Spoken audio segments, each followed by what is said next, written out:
Salam uşaqlar, bu videoda 30-cu səhifəni işləyəcək. Vaxt itirmədən keçək 77-ci suala. 77-ci sualda deyilir: CH4 və CH6 qazları qarışımının hidrogenə görə sıxlığının qarşıdakı metan mol payına asılılığını müəyyən edin. Biz nə edirik? Əvvəlcə CH4 və CH6 qazlarının kütləsinə baxaq. CH4 qazının kütləsi 16 qramdır. Lap elə üstündə yazaq. CH6-nın da 30 qramdır. Burada verilib bu kütlələr. Və görürük ki, qaz qarışığında bunun nə qədər artsa, CH4 nə qədər miqdarı çox olsa 16-ya yaxınlaşacaq. CH6 daha çoxsa 30-a yaxınlaşacaq. Məsələn, tutaq ki, 100% CH6 olanda 30 qram olacaq. 100% CH4 olanda 16 qram olacaq. 50-50 olanda məsələn 23 qram olacaq ədədi ortası. Yəni neçə faiz, nə qədər çox olarsa, az olarsa, bu çoxaldıqca 30-a yaxınlaşır, bu çoxaldıqca 16-ya yaxınlaşır. Yəni orta molyar kütlə. Yəni ki, bunu başa düşürsünüz. Burada da düstur var ki, belə deyək də, orta molyar kütlənin düsturu. Hərəsinin faizin və yaxud da mol, indi faiz nə dediyinə görə hərəsinin faizini vururuq. Məsələn, tutaq ki, 10% bundan, 90% bundan, 10% vururam 16-ya, 90% vururam 30-a, böləndə məxrəcdə də yazıram 100%. Və görürəm ki, məsələn, bu 10% olanda 17-18 civarı bir ədəd alınır. Məsəl üçün, bundan 10% belə deyək, 90%, daha doğrusu bu 90, bu 10% olanda 17-18, yəni daha çox bu olur. Bu 90%, bu 10% olanda isə 30-a yaxın 28-29 bu civarda bir ədəd olur. Bu indi nəzəri izahından sonra, yəni çalışan ki, mən təsviri şəkildə izah edeyim nə demək istəyir burada. İndi biz burada əsas bizi çaşdıran məqam nədir? Bəzən uşaq götürür 16-30 arası və buradakı cavablarda məsələn D variantı və yaxud da ki C variantını vura bilir. Bizi çaşdıran əsas məqam odur ki, burada deyir hidrogenə görə sıxlığının qarşıdakı hidrogenə görə sıxlığının sözü var. Yəni bu kütlələri mən 2-yə bölməliyəm. Bax, hidrogenin kütləsi 2-dir. Yəni CH4-ü 2-yə böləndə 16-nı 2-yə böləndə 8, 30-u 2-yə böləndə 15.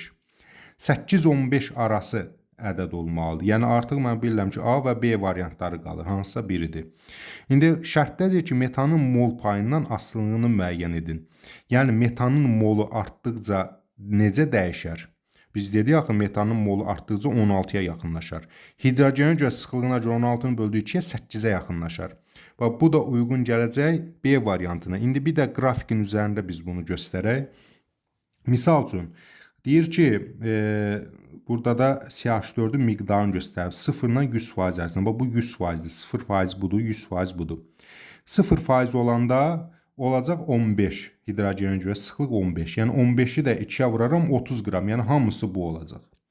100% CH4 olanda, yəni 100% bu, 0% CH6 olanda, onda baxıb görür ki, 100% olanda düşdü oldu 8-ə. Yəni 8-i də 2-yə vuraram hidrogenin belə deyək də kütləsinə, çünki hidrogenə görə nisbi sıxlığı deyir. 8-i də 2-yə vuraram, olar 16. Yəni CH4-ün kütləsinə yaxınlaşar.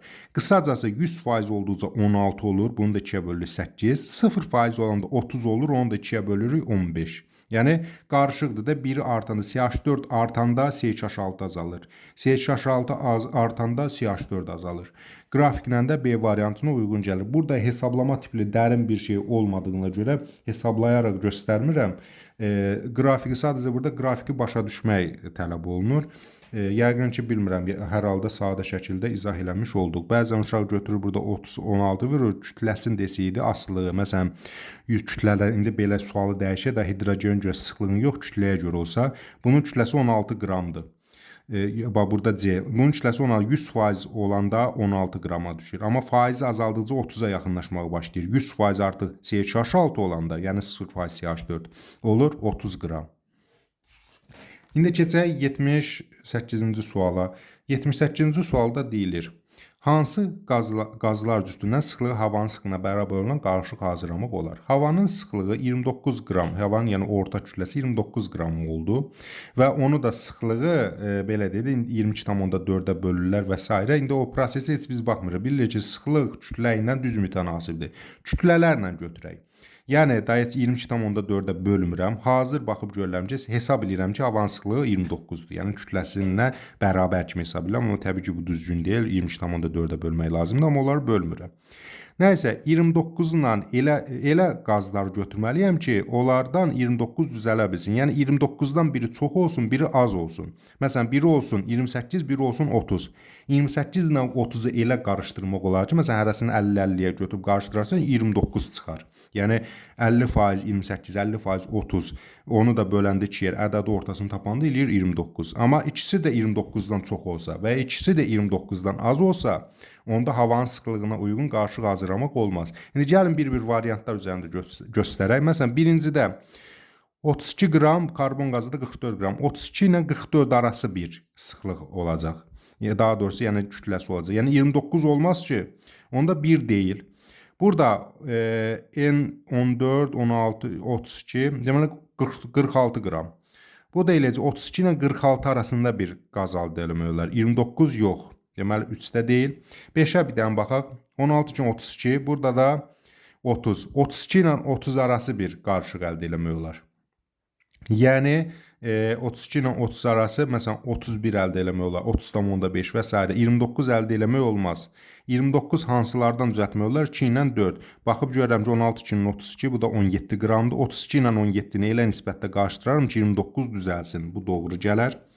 Və yaxud da 32 ilə 16-nı elə nisbətdə qarışdıraram ki, 29-a uyğun olsun. Bu da doğru gələr. Yəni biri 29-dan yuxarıdır, biri aşağıdır. Biri havadan ağırdır, biri havadan yüngüldür. Bunları qarışdıraraq havanın kütləsinə yaxın bir kütlədə qaz, yəni sıxlığı da havanın sıxlığına, avtomatik havanın sıxlığına yaxın olan qaz düzəltmək mümkündür. Cavab 2-4-dür. 79-cu suala baxaq. Oksigen və karbon qazı qrafikdəki kimi qarışdırılır. Hansı nöqtələrdə D, yəni sıxlığı helyumun sıxlığına 10 qatı qədər olanda belə deyim. D, helyum, o nisbi sıxlığı 10-a bərabər olan qaz qarışığı alınır. Əvvəlcə D helyumunu kütləyə çevirək. Əgər sıxlığı helyumun sıxlığına 10 qat çoxdursa, yəni nisbi sıxlığı 10-a bərabərsə, helyumun da kütləsi neçə? 4. Yəni 10-u 4-ə vuraram, 40 qram olmalıdır ki, 40-ı 4-ə böləndə 10 eləyib də. Deməli, elə bir qarışıq alınmalıdır ki, orta molyar kütləsi 40 olsun. Yaxşı, oksigenlə karbon qazını neçə nisbətdə qarışdıranda 40 eləyər? Oksigen qayçı üsulundan təzədən istifadə edilir. Bunu əvvəlki səhifədə mən ətraflı izah eləmişdim. Qayçı üsulundan istifadə eləmək daha burada rahatdır. Deməli, baxıb görürəm ki, oksigen kütləsi 32 qramdır. Karbon kütləsi 44 qramdır. Bunları elə qarışdırıb ki, sıxlığı 10 olan, yəni 40 qrama bərabər olan. 40-ı da helyuma bölüb 4-ə 10 eləyib də. Yəni ona görə də 10-u 4-ə vururuq, 40 tapırıq. Yaxşı, bunu əldə eləmək üçün nə edirik? Böyükdən kiçiyi çıxacaq. 44-dən 40-ı çıxanda 4. 40-dan 32-nin çıxanda 8. Bunlar da hər ikisini 4-ə bölüb ixtisar eləyək. Bu elədi 1, bu elədi 2. Yəni, oksigendən 1 nisbətdə, karbon qazından 2 nisbəti götürsəm, 1-in 2-yə nisbətində götürsəm, D helyum bərabərdir 10-a bərabər olan qaz qarışığı almış olacam. Yəni, bir nisbət oksigen olmalıdır, 2 nisbətdə karbon qazı olmalıdır. Qayçı üsulu budur, bu şəkildə əldə edirsiniz. Böyükdən kiçiyi çıxırsınız, yazısı qarşısında diaqonalın. Böyükdən kiçiyi çıxıb, yazısı diaqonalın qarşısında. Məhlullar dərsində əslində bundan geniş istifadə olunur, amma maddə miqdarında da tətbiq etmək mümkündür. Əvvəlki səhifədə də, əvvəlki səhifələrin birində, hansısa birində idi o, baxaq onu. Deyəsən, burada 75-ci sualda, əvvəlki səhifənin 29-cu səhifənin 75-ci sualında daha təfərrüatlı qayçı üsulunu izah eləmişdi. Nəysə, indi 2-nin 1-ə nisbətini baxdı. Gördü ki, 1 həcm oksigen, 2 həcm nə olmalıdır? Karbon qazı olmalıdır. Baxaq görə burada 2-nin 1-ə həcmi hansında varsa, onda biz onu götürə bilərik. Yəni 2 həcm karbon, 1 həcm oksigen. Məsələn, 100-ün 50-yə 2-nin 1-ə deməkdir də, düzdür? 100-ü 50-yə böləndə neçə eləyir? 2-nin 1-ə nisbətidir. Deməli, birinci doğru olar. Və yaxud da 200-ün 100-ə 2-nin 1-ə deməkdir də, üçüncü doğru olar. Və yaxud da 300-ün 150-yə yenə 2-nin 1-ə deməkdir. 5 də doğru olar. Amma məsələn, burada baxaq 4-cüyə 50-nin 150-yə 1-in 3-ə həcm nisbətidir. Bu doğru olmaz. 100-ün 300-ə 1-in 3-ə nisbətidir. Bu doğru olmaz. Doğru olan bu 1-in 2, yəni karbon qazından 2 qatı qədər, oksigen qazından 1 qatı qədər. Yəni 50-nin 100-ə, 100-ün 200-ə, 150-nin 300-ə bu şəkildə götürməliyik. Aşağıdakı oksigenlər idi, bu tərəfdəki də karbonların həcm miqdarı idi. Keçək 80-ci sual da bənzər tip sualdır. Bir daha buna da baxın, onda daha ətraflı başa düşmüş olacaqsınız 79-u da. Oksigen və hidrogen bu dəfə fərqli qazlar qarışdırıb, qrafikdəki kimi qarışdırırlar. Yəni bu qrafikdən söhbət gedir. Və hansı nöqtələrdə D helium 3 olan qaz qarışığı alınır? Helium kütləsi neçədir? 4. 4-ü 3-ə vuranda 12. Yəni kütləsi 12-yə bərabər olan qarışıq alınır. 12-ni çünki 4-ə bölüb ki, 3 eləyib də burada. Deməli, mən oksigenlə hidrogen elə qarışdırmalıyam ki, kütləsi 12 olsun, orta molyar kütləsi. Yenə qayçı üsuluna istinadən belə bir şey eləyirik. Bir dəqiqə. Vərəqi elə qoyaq ki, siz də onu rahat görün. İndi nə edirik? İndi oksigen və hidrogen qazını qarışdırıb. Oksigen kütləsi 32-dir. Hidrogenin kütləsi 2 qramdır, hazır verilib burada. Bunları qarışdıranda necə olmalıdır? Dedik ki, 12 olmalıdır. 4 üçün 12 olan qaz qarışığı alınmalıdır. Diaqonalın ardını çəkirik. 12-dən 2-ni çıxıram 10. 32-dən 12-ni çıxıram 20. Bunlar da hər ikisinin 10 ixtisar gedəndə 1-in 2-yə nisbəti. Yəni 1 həcm oksigen götürməliyəm, 2 həcm hidrogen götürməliyəm. İndi qrafikdə yerinə qoyaq. Deməli, dedik 1 həcm oksigen. Oksigen bax buradadır. Məsələn, 50 oksigen götürəndə 2 həcm hidrogen, yəni 100 hidrogen götürməliyəm. Yəni ikinci uyğun gələr. 100 götürəndə 200 hidrogen götürməliyəm. 3 də uyğun gələr. 150 oksigen götürəndə 300 götürməliyəm. Yəni 5 də uyğun gələr. 2, 3, 5 doğru cavab eləyər. Yəni elə olmalıdır ki, belə deyək də, bayaq hesabladıq. Gördük ki, və buraya bir daha qoyaq. Hidrogendən 2 həcm olmalıdır, oksigendən 1 həcm. Oksigen də qrafiki bax budur. Yəni üfüqi olan xəttdir. Üfüqi olan xəttin üstündə 50 olanda axı 1-in 2 olmalıdır. Yəni hidrogen 2 qatı qədər olmalıdır. 50-nin 2 qatı neçədir? 100. 100-ün 2 qatı neçədir? 200. Hidrogen də bax buradadır. 150-nin 2 qatı neçədir? 300. Oldu 2, 3, 5 doğru variant. Keçək indi 81-ci sualdan, yəni açıq suallardan etibarən davam eləyək. 81-ci sualda deyilir. XO qazının normal şəraitdə sıxlığı 1,25 qram litrə bərabərdir. X elementinin nisbi atom kütləsini hesablayın. Artıq bir neçə dəfə ki, bu suallardan işləmişik. Rho bərabərdir. Böyük M bölünsün 22,4. Bu düsturu, hətta rho bərabərdir M böl V-ni bu şəkilə salmışıq biz. Yəni, kimyada bu qazlarda, qaza aidləncə bu molyar kütləni 22,4-ə böləndə sıxlıq alınır. Sıxlıq da indi deyir 1,25-dir. Yəni, rho-nu yerinə 1,25-i qoyaram. 22,4 qalb yerində mən buradan M-i taparam. M-i tapmaq üçün də nə edirəm? 1,25-i 22,4-ə vuranda eləcə 28. Yəni molyar kütləsi 28 imiş. Yəni XO qazının molyar kütləsi 28 imiş. İndi X elementini tapmaq üçün bu iki elementi də oksigeni içindən çıxaram. Yəni 28-dən çıxaram 16-nı. Oksigen kütləsi neçədir? 16. 28-dən 16-nı çıxanda buradan bir də təzədən yazar, görünmədi. 28-dən 16-nı çıxanda eləyəcək 12. Deməli X qazının kütləsi nə imiş? 12 imiş. Bu da o deməli ki, o karbon imiş. Bizdən də soruşadığı atom kütləsini sadəcə hesablamalıdır. Ona görə də cavab olaraq yazıram 12. Yəni 81-ci sualın cavabı olacaq 12. Keçərik indi 32-ci suala. 32-ci sualda hərəsindən A mol götürüb CO2, CH4 qazı 160 qram eləyir. Qarşıda metanın kütləsini hesablayın. Yəni kiçik M-i.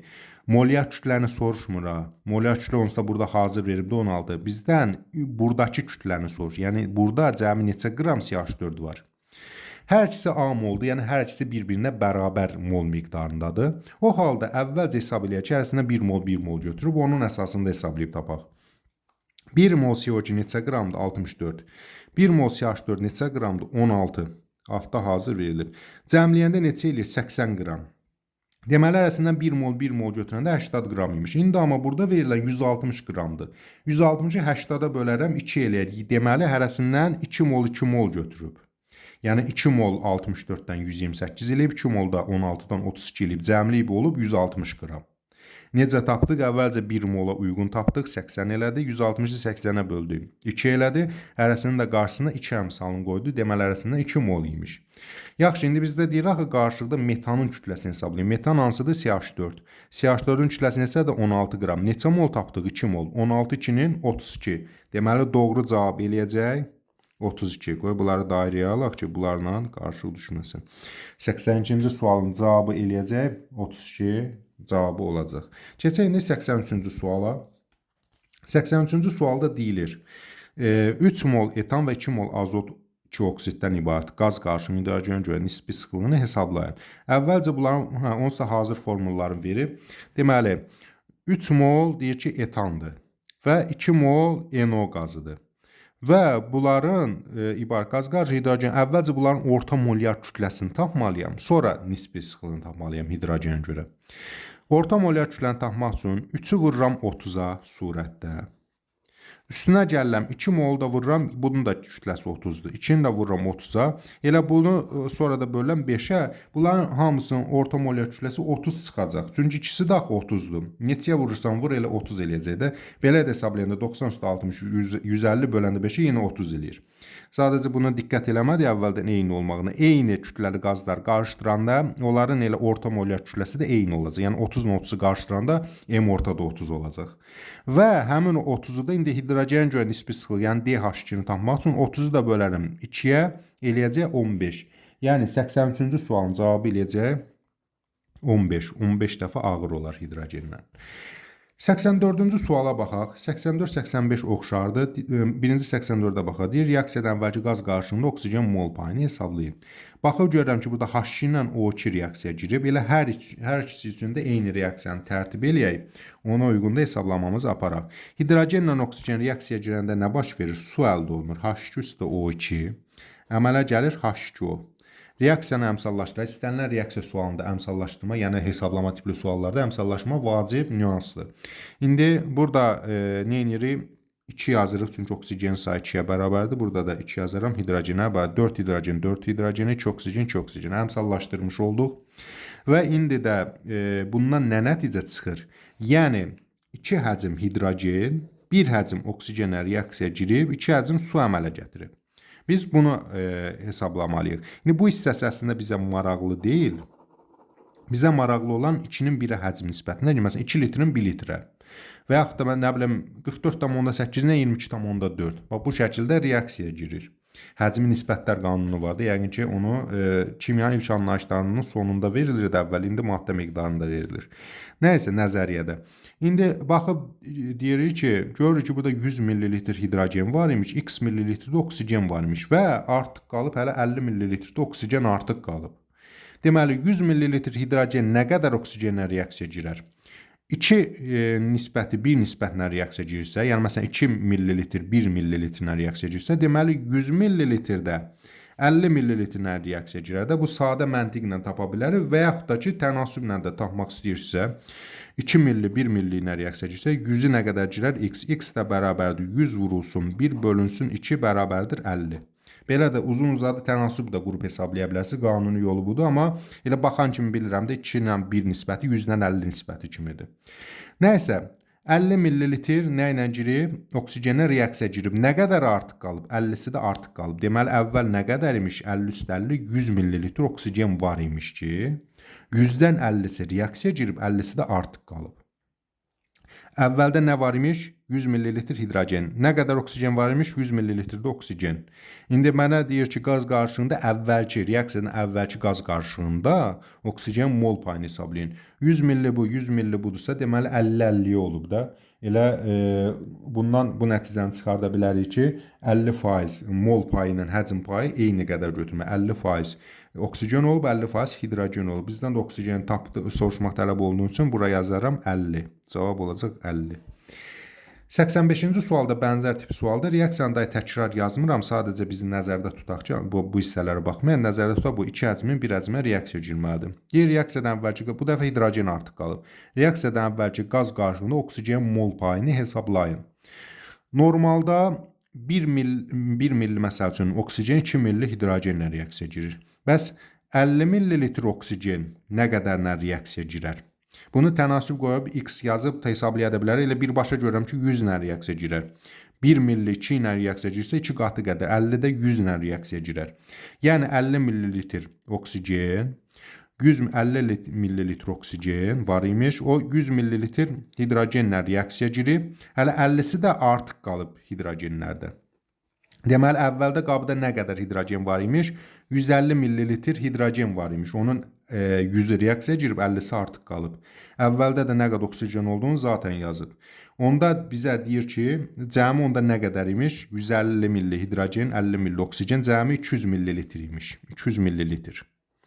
Bizdə də indi deyir, yenə oksigen mol payını. Oksigen də nə qədər imiş? 50. 200 də 50, 4də 1-i qədər eləyir də. Yəni faizlə də çevirəndə eləyəcək 85-ci sualın cavabı 25%-ə bərabər olacaq. Yəni 25% oksigen var imiş, 75% də hidrogen var imiş. Həmin o hidrogenlərdən bir qismi 100 ml reaksiya girib, 50 ml isə reaksiyadan artıq qalmış olub. Deməli, indi keçək 86-cı suala. 86-cı sualda vərəqə dəyişək. 86-cı sualda deyilir. Vərəq görsənir. 86-cı sualda deyilir. CH4 və O2 qarşılığının kütləsi 72 qramdır. Bu qarşıda metan və oksigen molekullarının sayının bərabər olduğu. Deməli, o halda bu kütləni hesablamaq tələb olunur. İndi biz nə etməliyik? Hərəsini təsəvvür edir ki, deyir axı molekulların sayı bərabərdir. Təsəvvür elə, hərəsindən 1 mol götürüb. Onda 1 mol CH4, 1 mol da oksigen neçə qram eləyəcək? Bu eləyəcək 16 qram, bu da eləyəcək 32 qram. Cəmi bir yerdə eləyəcək 48 qram. Yəni normalda hərəsindən 1 mol götürsəydi 48 qramdır. Amma indi deyir ki, hərəsindən eyni mol qədərdir, amma cəmi bir yerdə 72 qramdır. Deməli, onda mən 72-ni də 48-ə bölərəm, eləyəcək 1,5. Deməli, hərəsindən neçə götürülmüş? 1,5 mol, 1,5 mol. 1,5 mol, indi bu hissəni silə, 1,5 mol CH4 eləyib 24 qram, bu da 32-ni də 48 qram, 24 ilə 48 də gələndə üst-üstə eləyib 72 qram. Yəni bizdən də indi soruşduğu nədir? Oksigenin kütləsini hesablayın. Oksigenin də kütləsi neçədir? 1,5-i 32-yə vuraram, 48 olduğunu taparam. Yəni 86-cı sualın cavabı eləyəcək 48. 86-ya çaşdıq buraya yazıq. 86 eləyəcək 48. Yəni CH4 və O2 kütləsi 72 olmağından, sonra hərəsinin eyni mol olmağından tapdım ki, əvvəl 1 mol hesabladım, oldu 48 qram. 72-ni 48-ə böldüm, 1,5 mol olduğunu bildim. Təkrar 1,5 mol 32-yə vurdum, 48 olduğunu tapdım. İndi keçək 87-ci sualda. Yox, oxşar sual deyil. Deyir ki, oksigen atomu CO və SO2-dən ibarət qaz qarışığına heliuma görə siləyə var. Bunu yanlışlıqla yazmışdı bura. Nisbi sıxlığını hesablayın. Deməli, oksigen atomu, eyni sayda oksigen atomu varsa, onda mən nə etməliyəm? 2 əmsal atmalıyam CO-ya. Yəni, CO-dur, SO2-dir. Bunların oksigen atomlarının sayını bərabərləşdirmək üçün 2 əmsal atıram CO-nun qabağına. 2 1-in 2 oksigen, burada da 1 2-nin 2 oksigen. Oksigen sayıları bərabərləşdi. Sonra bu qaz qarışığının heliuma görə nisbi sıxlığını tapmaq üçün əvvəlcə nə edirəm? Bunun orta molyar kütləsini hesablayıram. Bunun kütləsi eləyir 28 qram. Deməli, 2-ni vururam 28-ə. Üstünə gəlirəm. SO2-nin də kütləsi 64-də, ondan da 1 moldur. 1-i də vururam 64-ə. Bölürəm 2 mol bundan, 1 mol bundan. Cəmi 3 mol. Deməli, 28, 56 elədi. 56 ilə də 64-ü, deməli, 5, 11, 120. 120-ni də 3-ə böləndə 40 elədi cavab. Yəni, orta molyar kütlə 40-dır. 40-ı da indi heliuma görə nisbi sıxlığını tapmaq üçün 40-ı da 4-ə bölərəm 10. Deməli, 87-ci sualın cavabı nə imiş? 10-a bərabər imiş. Onu yazaq buradan. Sonra keçək indi son suala, yəni 88-ci suala. 88-ci sualda deyilir. Qaz qarışığı verilib, karbon atomlarının sayı deyir ki, eynidir. Qaz qarışığının orta molyar kütləsini tapmaq tələb olunur. Əgər karbon atomlarının sayı ikisi də A-ya bərabərsə, deməli bunlar eynidir. Eyni olması üçün də nə etmək lazımdır? Bunların birinə əmsal qoymaq lazımdır. Mən görürəm ki, burada C3-dür, burada C1-dir. Deməli, bura 3 əmsalı atsa, 3 karbon burada, 3 karbon burada bərabərləşəcək. Yaxşı, bərabərləşəndə də ikisi də məsələn A qram A mol götürmək olar. Yəni A-ya bərabər olduğunu götürmək olar. İndi orta molyar kütləni tapmaq üçün də əvvəlcə burada görürəm 16-dır. 3-ünü vururam 16-ya. Üstünə gəlirəm. C3H8-də 44-dür. 1-i də vururam 44-ə ilə 44. Bölürəm nəyə? 3 mol bundan 1 mol bundan. Cəmi bir yerdə 4 mol. Orta molyar kütləni tapmaq üçün indi 16 üçün 48, 44, 92. Cəmi bir yerdə elədi 92. 92-ni də 4-ə böləndə elədi 23. Bizdən də elə orta molyar kütləni tapmaq tələb olundu. Deməli 88-ci sualın cavabı eləyəcək 23 qram. Burada yazaq 23. Bu qədər uşaqlar 30-cu səhifəni də artıq bitirdik. Növbəti dərsdə növbəti səhifəni işləyəcəyik. Sağ olun. Növbəti dərslərdə görüşənədək.